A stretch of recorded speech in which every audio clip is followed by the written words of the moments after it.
రాయలసీమ మనం తెలుగు ఓ మేరా అడ్డా. నందమూరి బాలకృష్ణ నటించినటువంటి డాకు మహారాజ్ చిత్రము కలెక్షన్ల వర్షం కురిపిస్తుంది. ఈ చిత్రము రిలీజ్ అయ్యి నేటికి 7 రోజులు కంప్లీట్ అయిపోతుంది. అయితే తిరుపతి కలెక్షన్ల గురించి మనం మాట్లాడుకుంటే బాక్స్ ఆఫీస్ దగ్గర 1,30,00,000 వసూలు చేసినట్టు మనకు స్పష్టంగా అయితే తెలుస్తుంది. బాక్స్ ఆఫీస్ దగ్గర ఈ యొక్క చిత్రము మొదటి రోజు నుంచి కూడా పాజిటివ్ టాక్ రావడంతో కూడా కలెక్షన్ల సునామీ సృష్టిస్తుంది అని స్పష్టంగా చెప్పొచ్చు.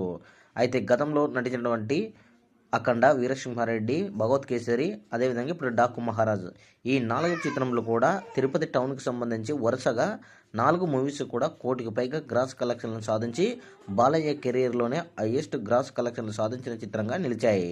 ఏ సీనియర్ హీరోకి కూడా ఇలాంటి రికార్డ్ అయితే లేదు. బ్యాక్ టు బ్యాక్ 1 కోటికి పైగా గ్రాస్ కలెక్షన్లు సాధించి Tirupati town all time record సృష్టించాడు నందమూరి బాలకృష్ణ. మరి ఈ యొక్క వీడియోపై మీ యొక్క అభిప్రాయాన్ని కామెంట్ కూడా తెలియజేయండి.